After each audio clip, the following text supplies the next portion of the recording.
ورحمة الله وبركاته كسر دوالك وأنيقو مجيعي قاعد يفتح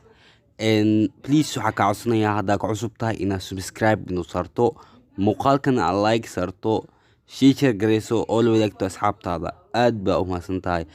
maanta cashirkeen wuxuu ku saabsan yahay jumladaha ingiriiska sida joogtada cashirka ayaan sii gudgalayna nala socda call me call me call me call me isoo wac come quickly come quickly come quickly dhaqso u kaalay ama waad dhigi kartaa soo dhaqso ama dhaqso u kaalay isku mid waa ereyga qaar oo Soomaaligaaba wuxuu kala baxaa lahjado kale come quickly dhaqso u kaalay ama waad dhigi kartaa soo dhaqso come quickly dhaqso u kaalay go to that store go to that store go to that store tag dukaankaas ama aad dukaankaas go to that store store dukaan waay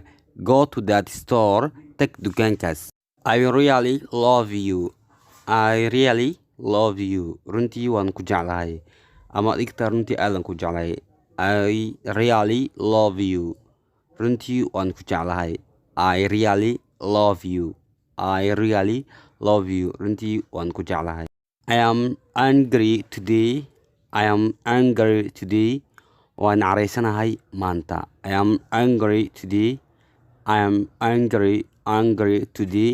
waan caraysanahay maanta I am angry today waan caraysanahay maanta What is wrong with you today What is wrong with you today What is wrong with you today What is wrong maxaa ka khaldan with you today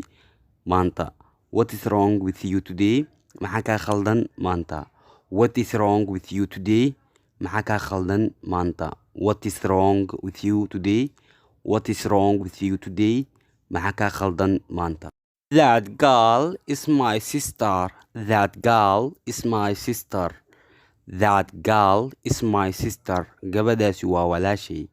That